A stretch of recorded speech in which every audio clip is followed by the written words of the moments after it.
Banky special. Yeah. Pure deliciousness. Pure deliciousness, man. My name is Banky, man. Everybody calls me Banky. That's the name that I got from my grandmother when I was young.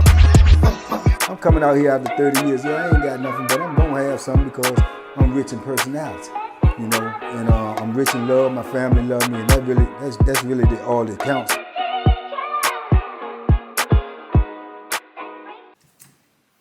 Shout out to everybody out there on Team Banky Pound, man. I appreciate the love. I appreciate the support. TBP salute.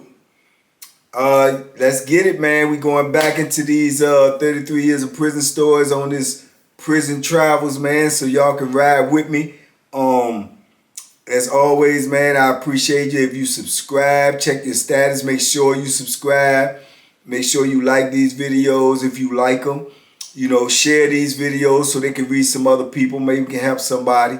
And as always, man, you know, leave a comment, man. Talk to me. Y'all know I talk back, you know. So we're now going back into Greensville, part 2. Going back there, I think it's 2004, I want to say. And I'm leaving Sussex 2. I'm going back to Greensville, man. It's a lower level. It's a level 3. I'm leaving from a 4. Sussex was a 4. So I'm leaving from Sussex going back to Greensville. Now, when I get back to Greensville this time, man, Greensville is different, man. It's way, way different. It's not the same Greensville. You know, staff has changed. Administration has changed.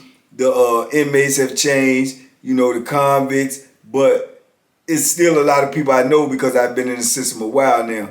So, you know, but when you come back to an institution after you've left an institution years ago, you have a kind of sense of how the institution is run. But it's being run way different now because you got different players in effect.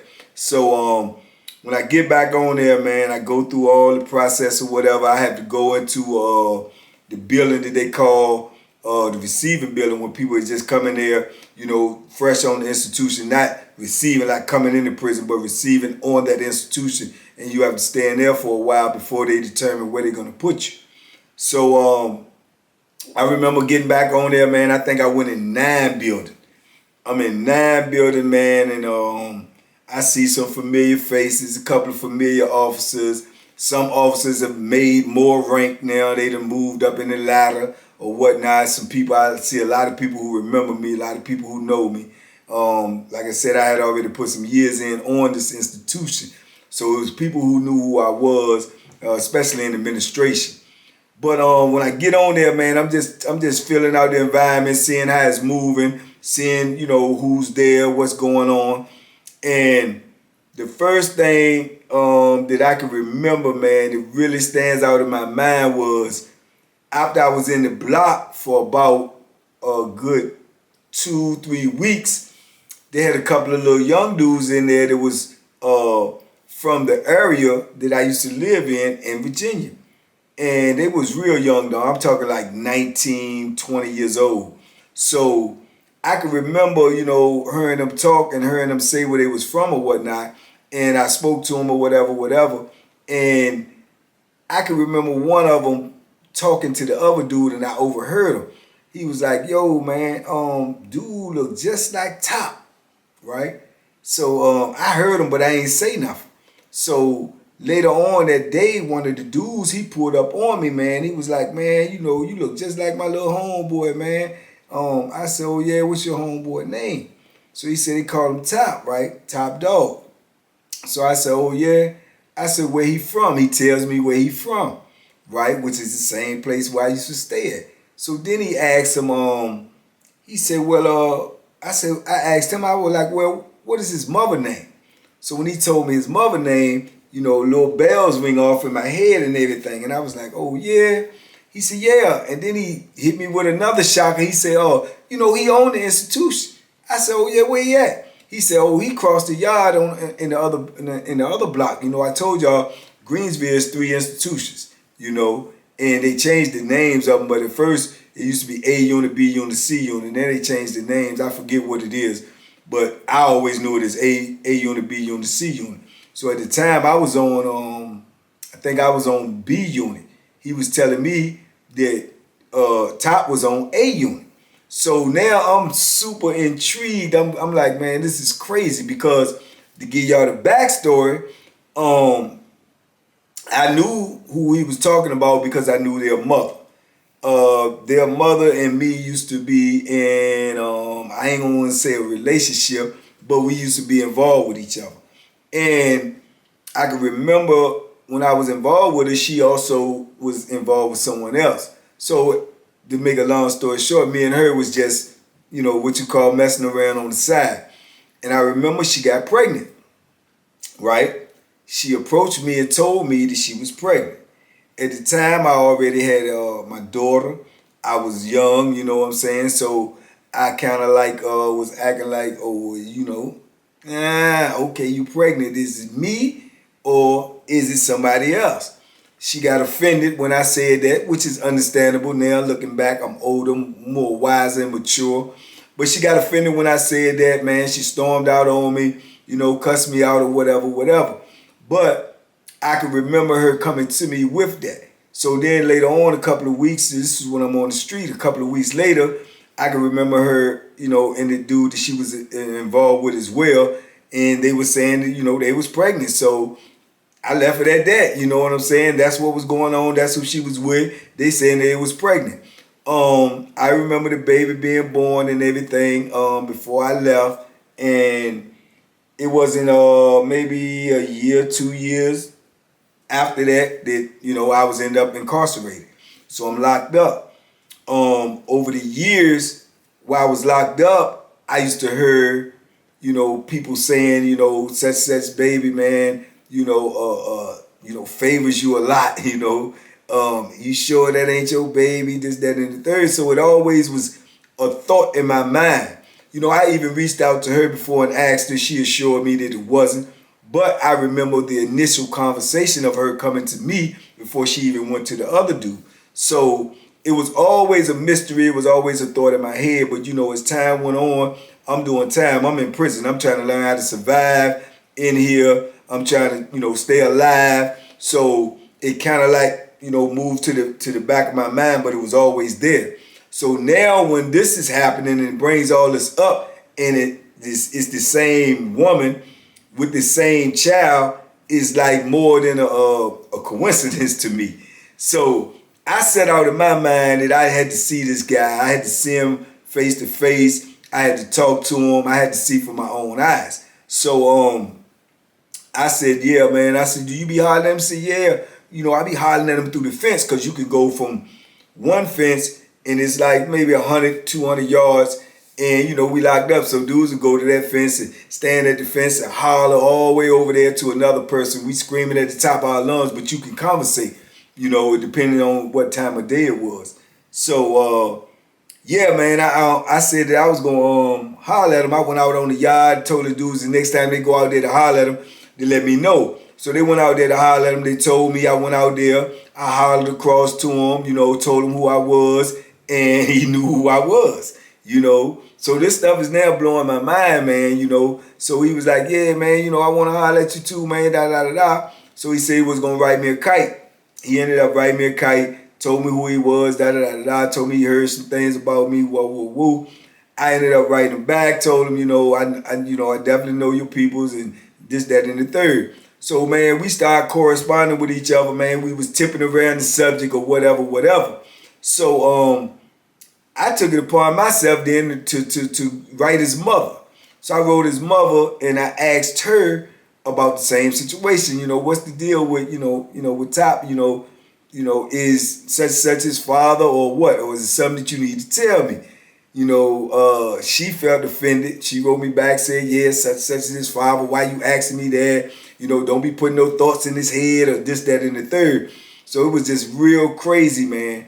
So, but me and him, we had built up a little rapport where we writing each other, we talking to each other. He just telling me about, how the place was that I used to live and how he grew up, this, that, and the third.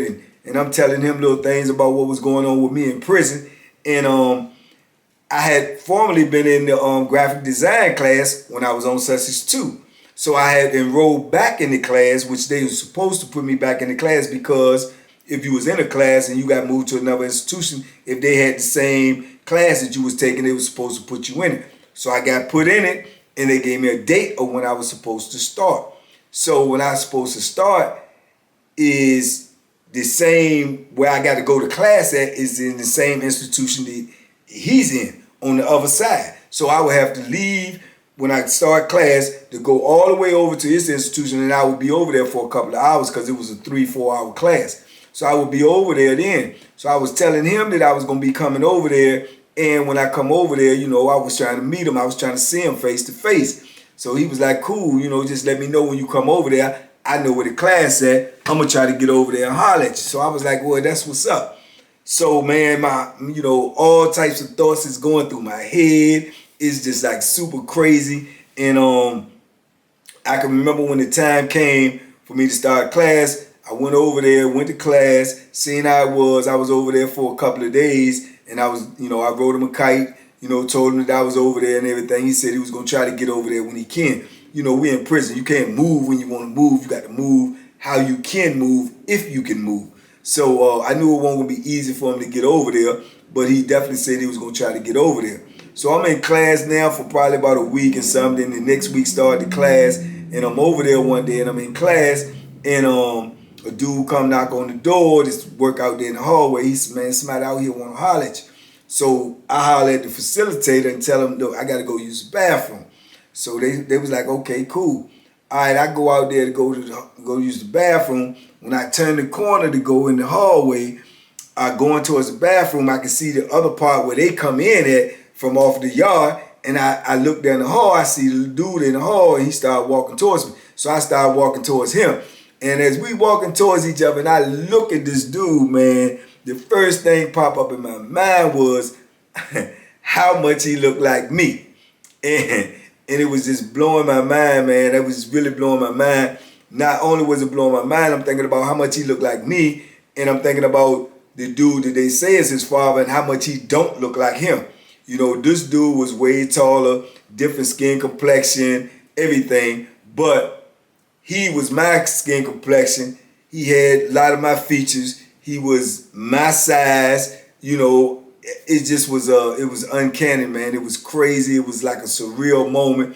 So we dap each other up, we speak and everything, and it's just it's a wild experience, man. So he was I think he was tripping out as much as I was tripping out. So he looking at me, I'm looking at him. We had make small talk, this, that, and the third. And I tell him, man, I said, look, man, yeah, it's some things we probably need to talk about or whatever. But whatever you want to talk about, I'm open to it, man. You ask me anything, I'm gonna tell you the truth. I ain't gonna lie to you. I'm just gonna tell you what I do know and what I know to be facts. So he was like, yeah, that's cool, you know what I'm saying? He broke the ice and said, yeah, I know I heard a lot of people saying I look like you supposed to be my pops or whatever, right? So I said, yeah, well, I've heard the same thing. And I said, I'm looking you straight in your eye and let you know it's a strong possibility, I said, but I don't know what your mother told you. I don't want to discredit her. I don't want to cause no bad blood between her. I can only tell you my version of what happened from the best of my recollection. So he was like, yeah, that's what's up. So, we ended up leaving because we couldn't stay in the hall that long. So I ended up leaving, man, with my whole thoughts going crazy in my mind. And I told him I'd write him a letter, man, and I ended up writing him a letter. I wrote him a letter. I told him everything about how the situation went down between me and his mother. I eventually ended up getting incarcerated. I was locked up, and that was the end of it with me because I didn't know anything what was going on. As far as I knew, she was saying, such was your father. They was together, and everything just kept on going. I was in prison, so that was that. So he was like, okay, I understand. So then I think he took it upon himself to write his mother. So he wrote his mother, and I guess he questioned her about the situation itself.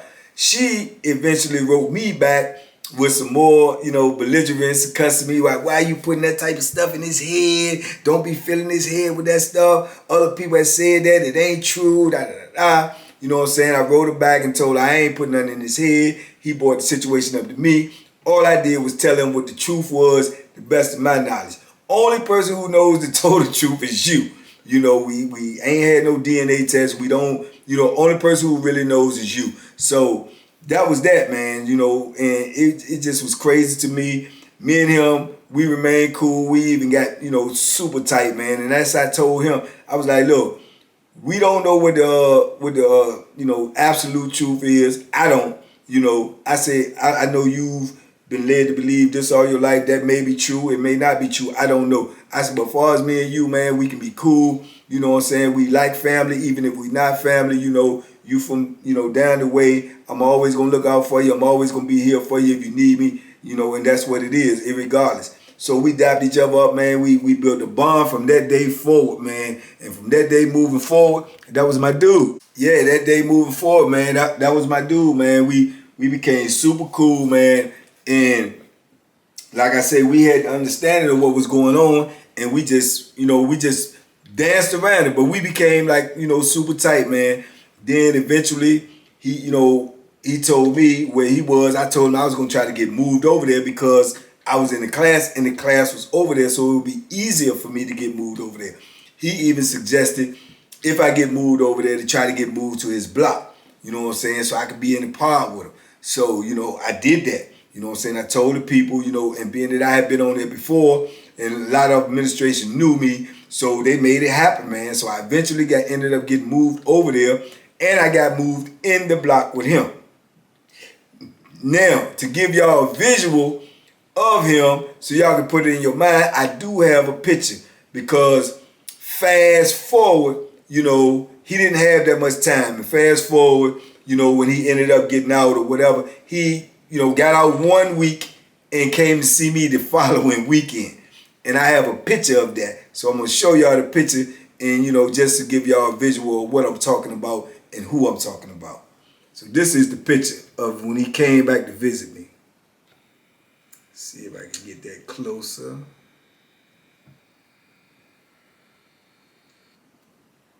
Yeah, hopefully y'all can see that, clear. But yeah, that's the picture right there when he came to visit me the following week after he, ended up getting out. But that's fast forward. I just wanted y'all to get a visual of who I was talking about. But anyway, at the same time, like I said, I'm readjusting to Greensville. I'm readjusting to this situation. And at the same time, I told y'all at that time I was still married, so I told my wife about the situation. She definitely wasn't happy about it. She definitely looked at him and felt like it was a strong possibility as well. I talked to my people on the street, my mother and my sister them, and they had always told me the same thing. They had felt that same way because they had seen him and they felt like, it was a good possibility, but they never had really said nothing to me about it, confronted me about it because of the fact of my situation. I'm in prison. There wasn't nothing that I could do about it anyway. So, they just let it be and went with what his mother was saying. But my sister was adamant in, oh, he looks just like you. That boy looks just like you. It's got to be da-da-da-da-da. But anyway, like I said, man, at this time, then when I told my wife that also, too, me and her had started going through some more problems, things weren't looking real good. We was, going through some ups and downs, to say the least. I'm trying to get prepared because the following year I'm getting ready to go up for parole for the first time. So I'm dealing with a whole lot of things in my head, man, a whole lot going on at the time, man. I'm in this graphic design class. The class was crazy. We had a young teacher in the class, a young dude. He probably was like early 40s or whatnot. And yeah, this class right here got super wild, man. People was in there, man. They was enjoying themselves. It was a decent class, man. You was learning in there. People who already knew how to draw and already knew how to, facilitate the computer and everything. They was way advanced than me. I was just learning and trying to, get in where I fit in. And I was more into it for the marketing side, of things like that for when I got out, whatever I was going to get into. I just wanted to have those type of skills under my belt. But the class was very entertaining. It was good while it lasted, But time went on, man, and I'm on here, man. I'm in the block with Top, man. We got cool. As I told y'all before, this is how I met Star. Star, the one that I introduced y'all to, because when I got with Top, Star was Top's best friend at the time. So this is how I got to know Star. This is exactly how I got to know Star. That was his walking partner. That was his main man, and they were super cool, which made me cool with Star, which y'all already know. Star's a good dude. I've introduced y'all to Star. Y'all know him or know of him, and y'all seen the video. If you haven't, go back and watch the video I did about Star. But so yeah, I was in the pod with both of them, man. Those was my two little dudes in there, man. We ate together, man. We walked the yard together. We talked about things. You know, they younger than me, so you know they bringing me up on all the the little hip hop and all the little things they listening to or whatever. And we was going all right, man. We was doing cool. Now, mind you, Top was locked up for drugs. You know, he had been dealing drugs all of his life. You know, that was something he got into. His mother was messing with a dude that was into that. He was young. He come up under that. That's what he eventually got into. So he had ended up being locked up before. Maybe he had a couple of years, like 2 years, that got out. And during this time, he was back in for another drug violation. And he only had 4 years. So when I got around him, at this time, I think he only had like maybe close to 2 years or somewhere up in there. If not 2, close to 2, 18, 19 months or whatever. So he was still, doing his lifestyle. That's the only way he knew. That's the only thing he ever knew in his life. Of course, I counseled him, talked to him, and told him, when you get out, you got to get out of that type of life. That ain't what's going on, man. It's a road to a dead end. This, that, and the third. But I didn't want to preach to him. But I did impart my opinions on, his lifestyle or whatever. But it was more like being a hypocrite because I was inside of prison, trying to survive any way I could, and sometimes that took a part in it, hustling in prison, something that I never even did on the street. But in prison, it was so monetary in there. It was so you can get money off of that quicker than you can get money off of anything else. So it was something that was always done in prison. If you had the means or if you had the opportunity, you could double up your money or, level up your money and get the things you need way quicker than any other way you could get it in prison. So that's why I didn't preach to him as much because, like I said, I had dibbled and dabbled in it. I had always, when people had owed me money, if they couldn't pay me and they had some type of drug, some type of weed or whatever, I would take that instead of the money that they had, and I would take that and flip it and even make more money. So I can remember, man, being on there and we just talking and kicking it and everything. And here he was trying to do his thing. As Star told y'all, he was doing his thing in there as well.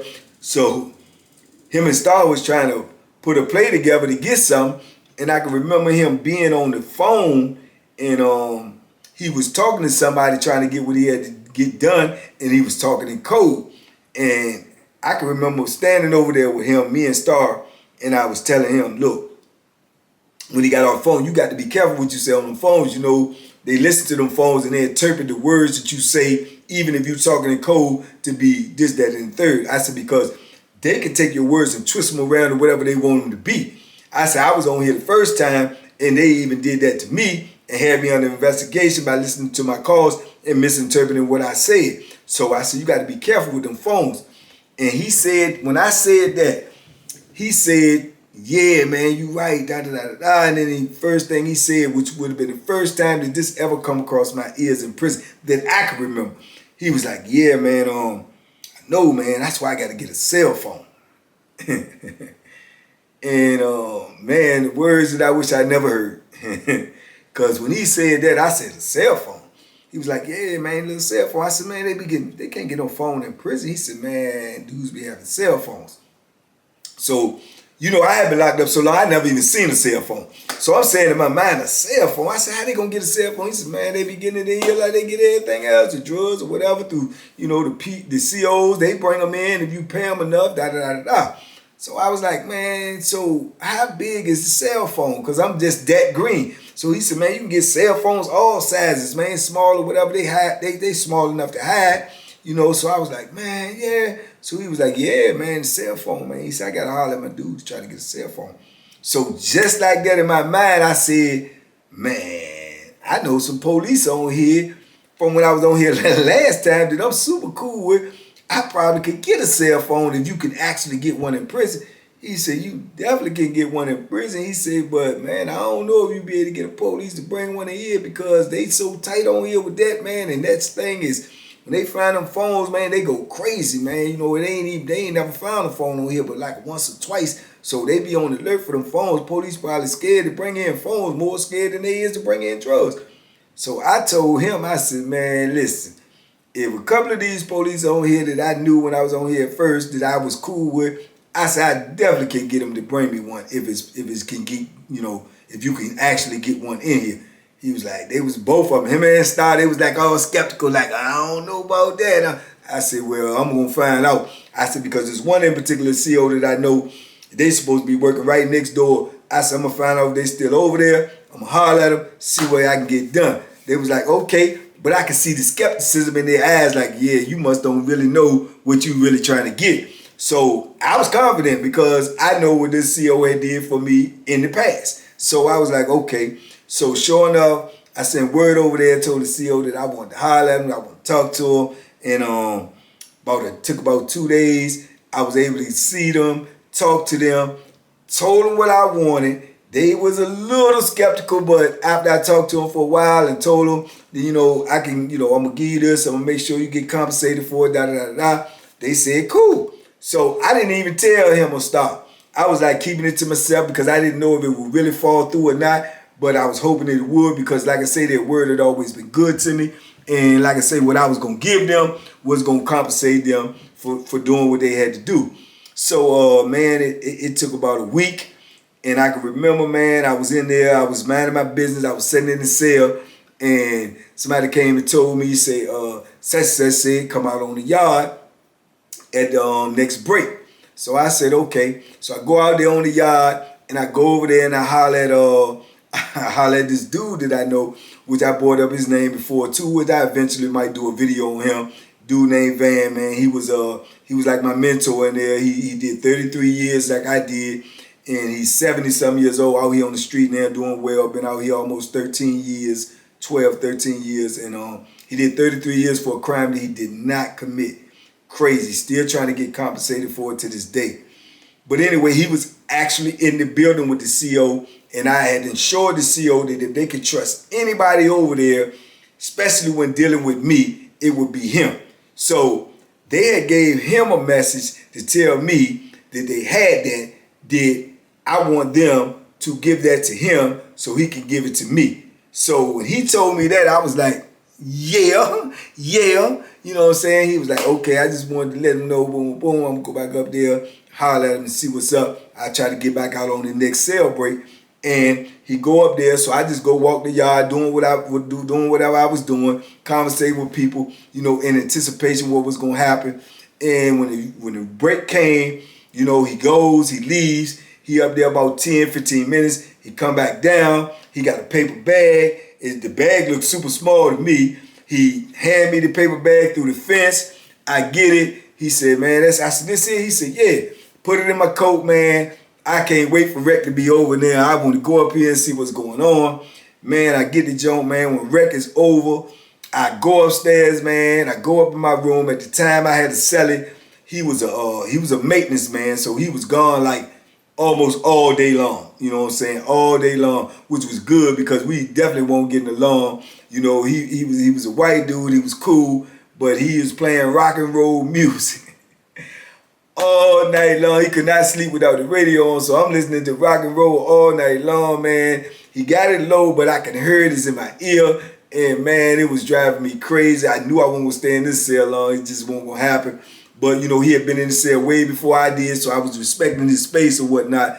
But, man, I used to ask him to turn it down a little bit. He turned it down. But it's still just ringing your ear when you're trying to sleep. You still hear these things.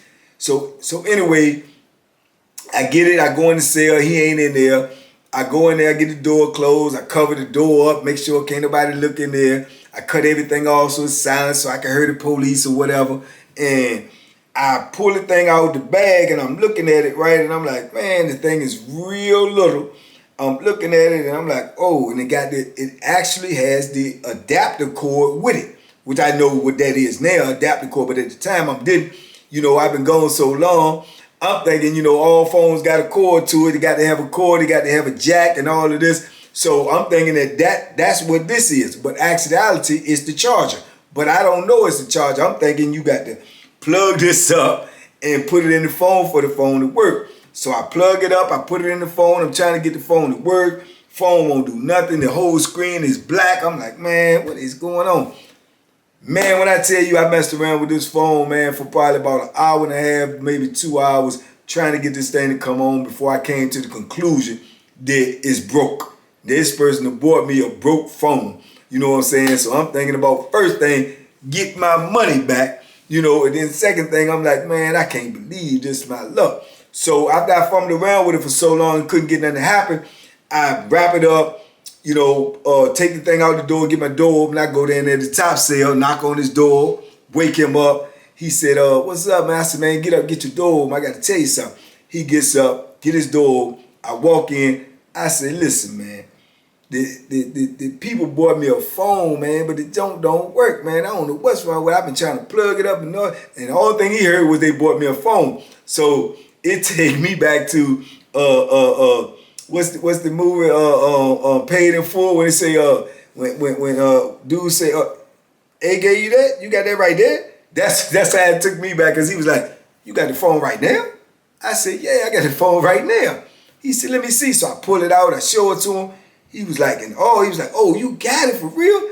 I said, yeah, but it don't work. Man, he took the phone and hit the top button and the whole face lit up. And he was like, oh, it worked. And I was like, oh my God.